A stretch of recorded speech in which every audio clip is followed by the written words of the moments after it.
అందరికీ నమస్కారం అండి. తిరుపతి వరల్డ్ 26 ఛానల్కి స్వాగతం, సుస్వాగతం.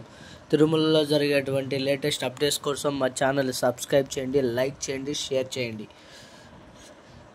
తిరుమల శ్రీవారి ఆలయంలో మార్చి 30వ తేదీన ఉగాది ఆస్థానాన్ని పురస్కరించుకొని మంగళవారం కోయిల ఆరవ తిరుమంజనం ఆగమోక్తంగా జరిగింది.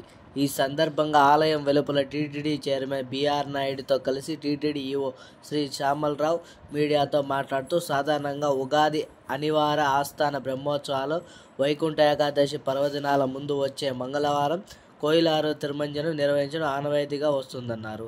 స్వామివారి మూల విరాట్టును వస్త్రంతో కప్పి ఆలయ శుద్ధి నిర్వహించారని చెప్పారు. ఈ ఆగమ ప్రక్రియలో నామకోపు, శ్రీచూర్ణం, కస్తూరి పసుపు, పచ్చాకు, గడ్డ కర్పూరం, గంధం పొడి, కుంకుమ, కిచిలిగడ్డ తదితర సుగంధ ద్రవ్యాలు కలిపిన పవిత్ర పరిమళ జలాన్ని ఆలయం అంతటా ప్రోక్షణం చేశారు. ఆ తర్వాత స్వామివారి మూల విరాట్ని కప్పిన వస్త్రాన్ని తొలగించి ప్రత్యేక పూజ, నైవేద్య కార్యక్రమాలు అర్చకులు శాస్త్రోత్సవంగా నిర్వహించారు. అనంతరం భక్తులను దర్శనానికి అనుమతించారు. ఈ కార్యక్రమంలో పలువురు బోర్డు సభ్యులు, అదనపు EO CH Venkaiah Chowdary, JEO Veerabrahmam, ఇతర అధికారులు పాల్గొనడం జరిగినది. అలాగే తిరుపతిలోని శ్రీ కోదండరామస్వామి ఆలయంలో మంగళవారం కోయిల ఆరవ తిరుమంజనం ఘనంగా జరిగినది. ఆలయంలో మార్చి 27 నుండి ఏప్రిల్ 4వ తేదీ వరకు వార్షిక బ్రహ్మోత్సవాలు జరగనున్న విషయం విదితమే. బ్రహ్మోత్సవాల ముందు కోయిలవారి తిరుమంజనం నిర్వహించడం ఆనవాయితీ.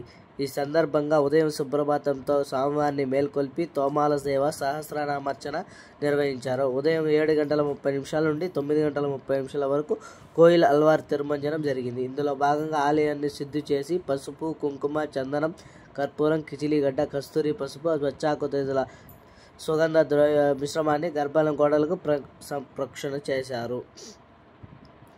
మార్చి 26న అంకురార్పణ. శ్రీ కోదండరామ బ్రహ్మోత్సవాలు మార్చి 26వ తేదీ రాత్రి 7 గంటల నుండి 8:30 వరకు ఘనంగా అంకురార్పణ జరుగుతుంది. ఈ సందర్భంగా సేనాధిపతి ఉత్సవం, మేదిని పూజ, మత్స్యగ్రహణం తదితర కార్యక్రమాలు నిర్వహిస్తారు. బ్రహ్మోత్సవాలలో వాహన సేవల వివరాలు: 27/3/2025 ఉదయం ధ్వజారోహణంతో ఉదయం 9 గంటల నుండి 9:30 వరకు రాత్రి పెద్ద శేష వాహనం. 28వ తారీఖు వచ్చి ఉదయం చిన్న శేష వాహనం, రాత్రి హంసవాహనం. 29వ తారీఖు ఉదయం సింహవాహనం, రాత్రి ముత్యప్ప పందిరి వాహనం. 30వ తారీఖు ఉదయం కల్పవృక్ష వాహనం, రాత్రి స్వరభూపాల వాహనం. 31వ తారీఖు వచ్చి ఉదయం పల్లకి ఉత్సవం, రాత్రి గరుడ సేవ. 1వ తారీఖు హనుమంత వాహనం, రాత్రి గజవాహనం. 2వ తారీఖు ఉదయం సూర్యప్రభ వాహనం, రాత్రి చంద్రభావ వాహనం. 3వ తారీఖు ఉదయం రథోత్సవం, రాత్రి అశ్వవాహనము. 4వ తారీఖు ఉదయం చక్రస్నానం, రాత్రికి ధ్వజారోహణ. వాహన సేవలు ప్రతిరోజు ఉదయం 8 గంటల నుండి 9:30 వరకు, రాత్రి 7 గంటల నుండి 8:30 వరకు నిర్వహిస్తారు.